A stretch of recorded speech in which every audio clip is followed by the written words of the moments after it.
Hi everyone, and welcome to You'll Remember This. Over 60 million packs of chocolate digestives are sold every year. McVitie's Digestives are definitely one of the most iconic biscuits or cookies if you're speaking American English. But did you know? You might have been eating them wrong this whole time. According to McVitie's, you are supposed to eat it chocolate side down. Why?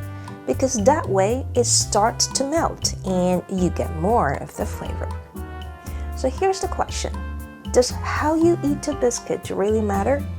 Well, apparently it does. Think about it. With Oreo, the classic way to enjoy it is twist, lick, dunk. And with the famous Australian biscuit, Tim Tam, you've got to try the Tim Tam Slam. Just bite off opposite corners. Use it like a straw to sip hot coffee or chocolate. And before it gets too soggy, pop the whole thing in your mouth. Delicious.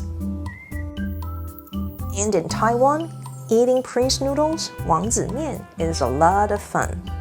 There are a few steps before you can actually enjoy it. First, open the bag. Of course, what else? Take out the salty seasoning mix, then crush the noodles with your hands. Be careful. You don't want to turn them into dust. Just break them into nice little crispy chunks.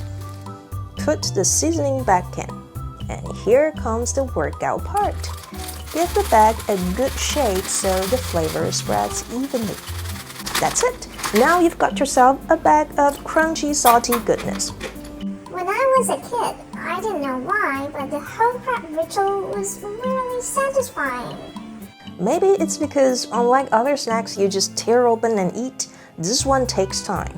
And as we all know, dopamine kicks in when the brain is expecting a reward. I guess that's why shaking the bag made me so happy.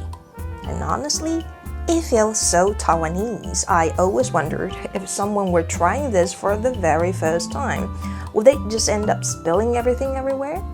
Okay, maybe it's not just about eating a snack. It's about the ritual, right? And the dopamine behind it. Back to our McVitie's biscuit. In a recent BBC article, Anthony Coulson, general manager at the company's chocolate refinery and bakery in Stockport, casually dropped a bomb. One of the very first things I learned when I got to join McVitie's was chocolate side down to eat the digestive. He even called it the world's most incredible debate. That might be a bit dramatic, even though he personally prefers chocolate on top.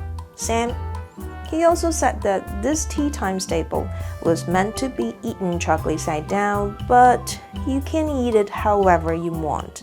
Nice, very diplomatic. So here's what I think.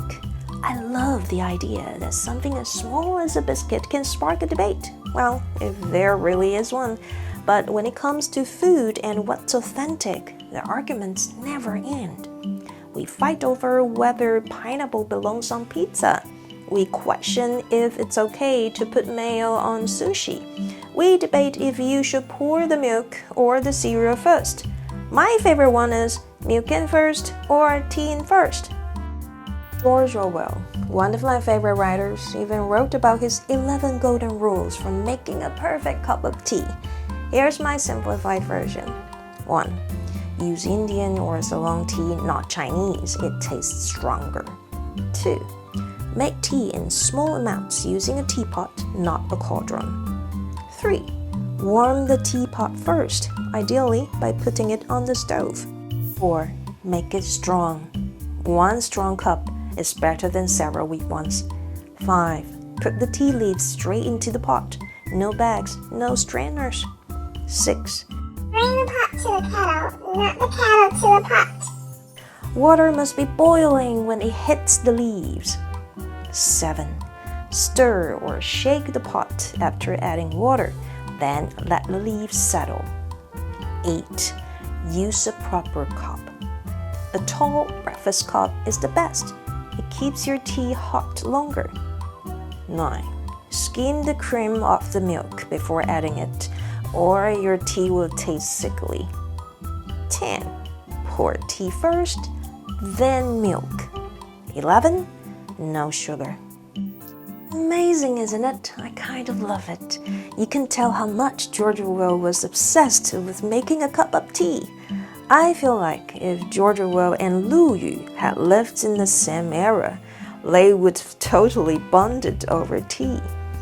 Lu Yu, by the way, was an 8th century Chinese tea master who wrote the world's first book on tea. It's called 茶经, the classic of tea.We want food to make sense, to feel right, to taste better, and sometimes even to mean something to us. So, is chocolate side down correct? Maybe. Will I still eat it the other way around? Well, I guess it depends. But will I think about it every time now? Oh, definitely. Now, here comes the fun part. You'll remember this phrases that stick.Let's take a look at some lines from this episode and the BBC article. The tea time staple. Stable means something basic and essential, something people use or have all the time. So the tea time staple means a classic item people always have during afternoon tea. The world's most incredible debate. This phrase is usually used humorously to describe a silly but passionate argument.It sounds serious, but it's not life or death. Hyperbole? Yes. The other way round, or the other way around. This phrase means the opposite of what was just said or expected. Round is mainly used in the UK, while around is more common in the US. Biscuits, cookies.This refers to the difference between British and American English. In the UK, they say biscuits, but in the US, cookies.